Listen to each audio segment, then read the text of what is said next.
news is actually that there is a little progress, and that is that the WGA and the AMPTP, which is the Alliance of Motion Pictures and Television Producers, that's the studios, have agreed to go back to the bargaining table. And that's good, because obviously you can't get anywhere if you're not talking. So, there's now they've been pretty far apart. So I can't say that I'm super optimistic that everything's going to get solved during these negotiation sessions, but it's a step forward. It's progress. We're going into what I believe it's like the 140th day now of this, which is longer than the last strike in 2008 by a lot, and it's getting closer to the longest writer's strike of all time, which was 154 days back in 1988. So, we're only about 2 weeks out from that dubious distinction. The other big news sort of the last week or so has been about some of these talk shows, and a lot of people might have heard about some of this hubbub.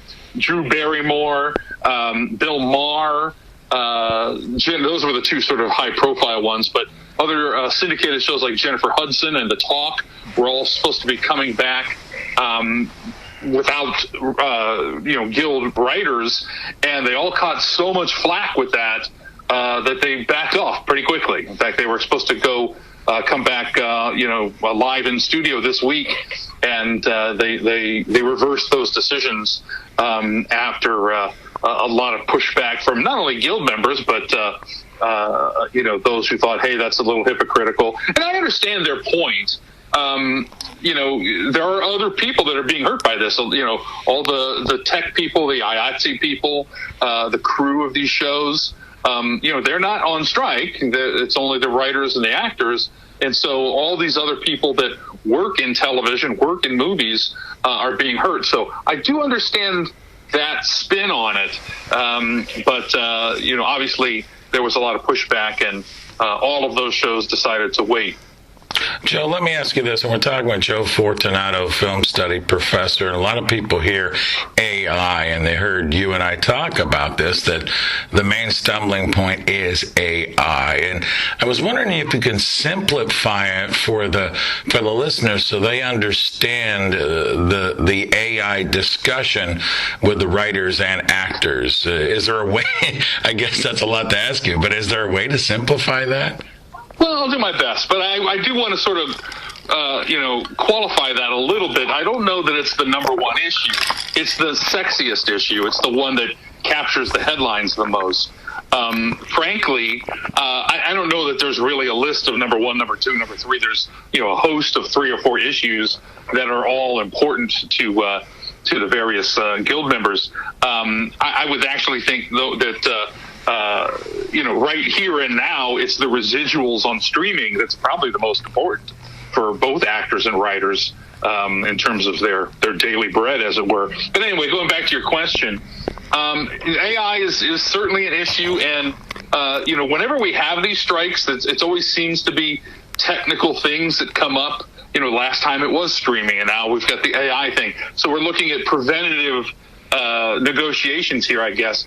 For the writers, it's fairly simple. They're worried that studios and stuff will just have AI create scripts, and that's a legitimate fear. I've actually seen a few, not whole scripts, but I've seen some scene breakdowns. I've seen some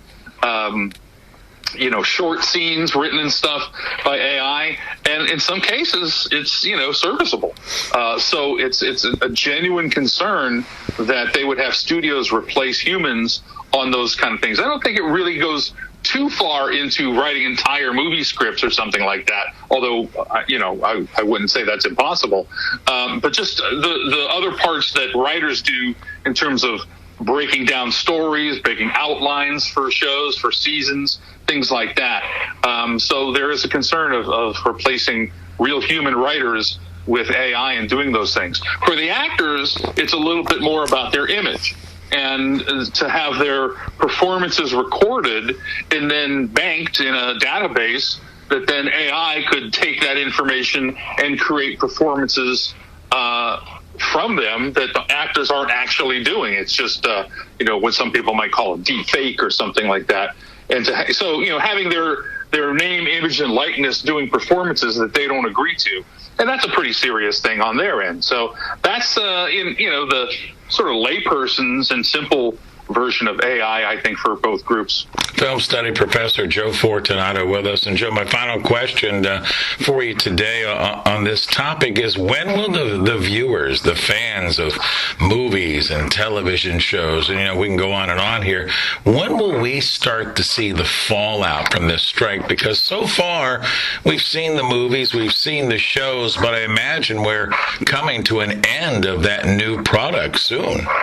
Yeah, and I don't have a date, and we don't operate these anymore on the sort of the traditional fall TV schedule we like we used to. I mean, there's a little bit of that, but it's not quite as pronounced. So things are rolling out at any given time on either the networks or the streamers, and that content's going to start running out.